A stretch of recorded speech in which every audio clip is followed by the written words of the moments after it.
যদি আর কখনো কোথাও হঠাৎ দেখা হয়ে যায়।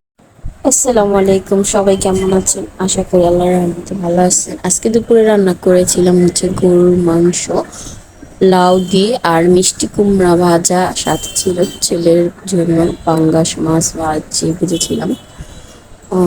এই ওর বাবা হচ্ছে রাতের বেলা একটা বড় পাঙ্গাস মাছ নিয়ে আসছিল, টুকরো করে আনেনি, শুধু বড় বড় টুকরো করে নিয়ে এসছে যেন আমি মাছটাকে পরিষ্কার করতে পারি। কেটে আমি যেহেতু পরিষ্কার করা যায় না, আমি এখানে একটা ধার মাজনি নিয়ে ওইটা দিয়ে হচ্ছে মাছটাকে পুরো পরিষ্কার করে নিলাম যেন যে পুরো ময়লাগুলো থাকে আলগা ওই ময়লাটা হচ্ছে উঠে যায়। আর ছেলে এই জন্যই হচ্ছে পাঙ্গাস মাছটা আর যেহেতু পুরো রান্না করব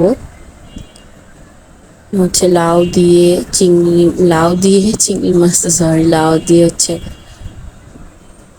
গরুর মাংস। তো এখনো গ্যাস আসেনি, তো ভাবলাম এলপিতে বসিয়ে দিই রান্নাটা।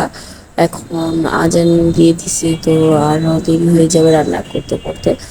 তো আমি হচ্ছে ঝটপট কিভাবে রান্না করি প্রেশার কুকারে গরুর মাংস, একটু ঝামেলা মনে হয়, কিন্তু এখানে অন্য দিক দিয়ে কিন্তু অনেক গ্যাস বাঁচে। গ্যাস চুলা এলপি যাদের ব্যবহার করে তারা হচ্ছে এলপি ব্যবহার এইভাবে রান্না করলে তাদের মানে মাংসটায় তো হতেও অনেক টাইম লাগে। তো আপনি যদি এভাবে রান্না করেন আপনার একটা এলপি গ্যাস অনেক দিনই যাবে। আমার কিন্তু একটা এলপি 2 মাসের মতো চলে যায় সব কিছু রান্না করেও।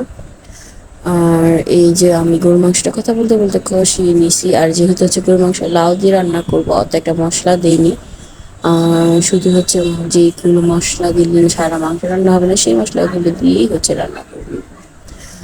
তা আমি হচ্ছে প্রথমে হচ্ছে ঢেলে দিতে চেয়েছিলাম, তো ঢালা যায় না, আমি পরে হচ্ছে প্রেশার কুকারে চামচি দিয়ে দিলাম গরুর মাংসগুলো।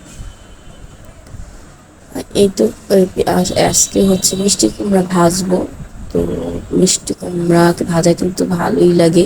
আমার ছেলে মাশাআল্লাহ অনেক পছন্দ করে, ইদানিং দেখতেছি ছেলে অনেক পছন্দ করে মিষ্টি কুমড়া মাশাআল্লাহ।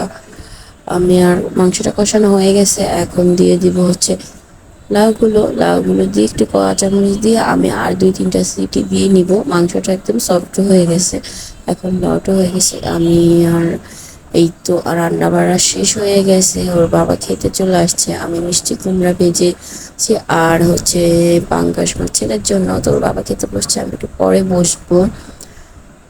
এই তো তরকারিটা দেখতে পাচ্ছেন, যেহেতু হচ্ছে লাউ দিয়ে রান্না করছি একটু মশলা কম দিলেই কিন্তু ভালো হয়, আবার হচ্ছে গরমকাল। তো যাই হোক, এই ছিল আমার আজকের ভিডিও। তো আপনাদের ভালো লাগলে প্লিজ আমার চ্যানেলটা সাবস্ক্রাইব করে দিবেন। আল্লাহ হাফেজ।